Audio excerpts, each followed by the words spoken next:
నమస్తే, welcome to H6. Gitanjali స్టేట్లో hot topic.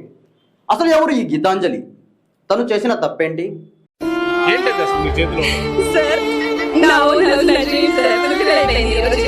ఎవరి పేరు మీద వచ్చింది? నా పేరు మీదే సార్ గీతాంజలి. yes అందుకే నా ఓన్ హౌస్ నా డ్రీమ్ అని చెప్తున్నాను నేను క్లియర్ గా. విషయంలోకి వెళ్తే గీతాంజలి తెనాలికి సంబంధించిన ఓ బీసీ మహిళ. ఇటీవలే సీఎం వైఎస్ జగన్మోహన్ రెడ్డి అర్హులైన పేదలందరికీ ఇల్లు అనే కార్యక్రమం చేపట్టారు. ఆ కార్యక్రమంలో భాగంగా తెనాలికి చెందిన గీతాంజలి కూడా హాజరయ్యి తనకు రావాల్సిన ఇళ్ల పట్టాల కాగితాలు తీసుకోవడం జరిగింది.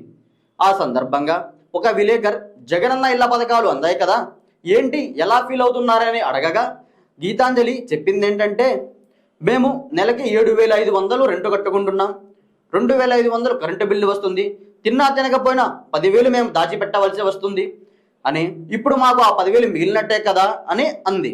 అంతేగాక దీనికి నాకు చాలా సంతోషంగా ఉందని, తన 2 పిల్లలతో జగన్ మామయ్య అని పిలిపిస్తా అని చాలా సంతోషంగా విలేకరు అడిగిన ప్రశ్నకు జవాబిచ్చింది. ఏంటది అసలు మీ చేతిలో? సార్ నా ఓన్ హౌస్ నా డ్రీమ్ సార్ ఫుల్ఫిల్ అయింది ఈ రోజు. ఎవరి పేరు మీద వచ్చింది? నా పేరు మీదే సార్ గీతాంజలి. yes అందుకే నా ఓన్ హౌస్ నా డ్రీమ్ అని చెప్తున్నాను నేను క్లియర్ గా. I felt really so happy sir. నేను అసలు ఎక్స్పెక్ట్ చేయలేదు, స్టేజ్ మీద తీసుకుంటానని అసలు అనుకోలేదు. మా కళ నెరవేర్చారు, మేము ఆయన కళ నెరవేరు, ఆయన గెలిపిస్తాం. It's our dream. ఇది ఇలా ఉండగా అది జరిగిన 2 రోజుల్లోనే గీతాంజలి హాస్పిటల్లో ఉంది. కారణం ఏమై ఉంటుందో ఎవ్వరికీ తెలియదు. టీడీపీ వాళ్ళేమో వైసీపీ వాళ్ళని విమర్శిస్తున్నారు, వైసీపీ వాళ్ళేమో టీడీపీ వాళ్ళని విమర్శిస్తున్నారు. చాలా బాధేస్తూ ఉంది.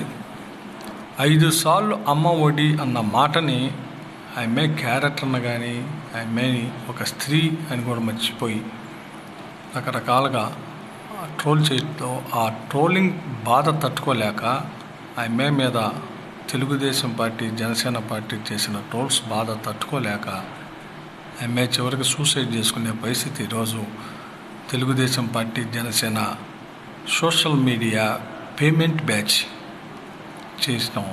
ఇది సభ్య సమాజం సిగ్గుతో తల ఉంచుకోవాలి. ఈరోజు జగన్మోహన్ రెడ్డి గారి మీద దాడి చేయడమే కాకుండా లబ్ధిదారులు సంతోషంతో 4 మాటలు మాట్లాడినందుకు చివరికి ఆ బిడ్డల్ని తల్లి లేని బిడ్డలుగా చేశారు. ఆమె నిండు జీవితాన్ని బలి తీసుకున్నారు. మిమ్మల్ని ఎట్టి పరిస్థితుల్లో కూడా క్షమించకూడదు. టీడీపీ వాళ్ళేమో జగన్మోహన్ రెడ్డి మొన్న ఆదివారం జరిగిన మేదరమెట్లలో జరిగిన సిద్ధం సభలో జనాలు లేక గ్రీన్ మ్యాట్లు వేశారనే కారణంతో గ్రీన్ మ్యాట్ విషయాన్ని డైవర్ట్ చేయడం కారణంగానే ఇలా ప్లాన్ చేసి ఉంటారని చెప్పి టీడీపీ వాళ్ళు విమర్శిస్తున్నారు. వైసీపీ వాళ్ళేమో జగన్ అభివృద్ధిని తట్టుకోలేక చంపేశారని చెప్పి ఇలా ఇద్దరికిద్దరు విమర్శించుకుంటున్నారు. అసలు గీతాంజలికి ఏమైంది? మీరేమనుకుంటున్నారు? ఇది నిజంగా హత్య అంటారా లేక తన రాత అనుకోవాలా? మీ అభిప్రాయాన్ని కామెంట్ల రూపంలో తెలియజేయండి.